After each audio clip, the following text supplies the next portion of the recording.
बुलेटिनची सुरुवात एका महत्त्वाच्या बातमीने आपण करूया। कोल्हापूर महानगरपालिकेच्या निवडणुकीची रणधुमाळी जोरदार सुरू आहे। दरम्यान महापालिका निवडणुकीबाबत कोल्हापूरच्या नागरिकांनी लोकशाही मराठीवर आपलं मत व्यक्त केलं आहे। कोल्हापूरच्या नागरिकांना मतदारांना नेमकं काय वाटतंय आपण पाहूया। महानगरपालिकेत आता निवडणुका लागलेल्या आहेत। विकास करायला म्हणजे जो ग्राउंड लेवलला काम करणार आहे असाच उमेदवार सगळ्या नागरिकांनी निवडून द्यायला पाहिजे, जो नागरिकांचे प्रश्न जाणून घेणारा आहे। मला तरी वाटते की जरा होप्स आहेत, कोल्हापूर आपलं सुंदर बनेल। एक म्हणजे कोल्हापुरी लई भारी हा एक जो ठेका आहे तो कोल्हापुरात जरा सक्षमतेने व्हावा एवढीच आमची इच्छा। आणि आज आता 2025 आणि 26ची जी महानगरपालिकेची निवडणूक लागू होत आहे, 15 तारखेला जे मतदान होणार आहे हे तर आमच्या कोल्हापूरची खरोखर ओळख करून देणारं ठरणार आहे। कारण आमचा विकास हा ही महानगरपालिकेची निवडणूकच घेऊन येणार आहे। आज रोजी 10 वर्ष इलेक्शन झाल्याच नाही। 5 वर्ष प्रशासकीय पद्धत लागली, 5 वर्षांनी इलेक्शन लागल्या आणि आमच्या शहराची हद्दवाढ होत नाही। 10 वर्ष झालं नगरसेवक नाहीत। लोकांनी कुणाकडे जायचं, कुणाकडे बघायचं। नगरसेवक होतं त्यांना आम्ही काही गोष्टी सांगू शकत होतो, बोलू शकत होतो।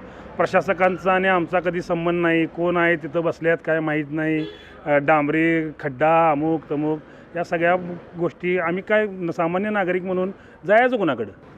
सगळ्यात पहिला तर एक 10 वर्षांचं इलेक्शन लागलेलं आहे। 10 वर्षांमध्ये जर तुम्ही कोल्हापूरची परिस्थिती बघितली तर अतिशय विकट आणि वाईट आहे। म्हणजे रस्ते चांगले नाहीत, पाण्याचा प्रॉब्लेम आहे, अनेक समस्या आहे, कचराचा ढीग पडलेला आहे। विकासाच्या बाबतीत दादा बघायचं तर कोल्हापुरात तर एकतर विकास होत नाही। गेली 5 वर्ष नगरसेवक नसल्यामुळे सर्वसामान्यांच्या आमच्या ज्या बेसिक मूलभूत गरजा आहेत त्याकडे खूप दुर्लक्ष झालं आहे। मुंबई महानगरपालिका निवडणूक चुरशीचे होते। अनेक जागांवर मुंबईत ठाकरेंची शिवसेना आणि शिवसेना आमने सामने आहे। दोन्ही शिवसेनेच्या वतीने आता प्रचाराला कमालीचा वेग आलेला आहे।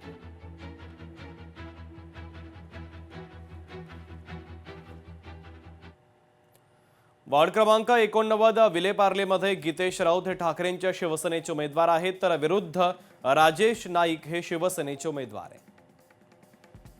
वार्ड क्रमांक 191 दादरमध्ये विशाखा राऊत ठाकरेंच्या शिवसेनेचे उमेदवार आहेत, त्यांच्या विरुद्ध आहेत प्रिया सदा सरमणकर शिवसेनेचे उमेदवार।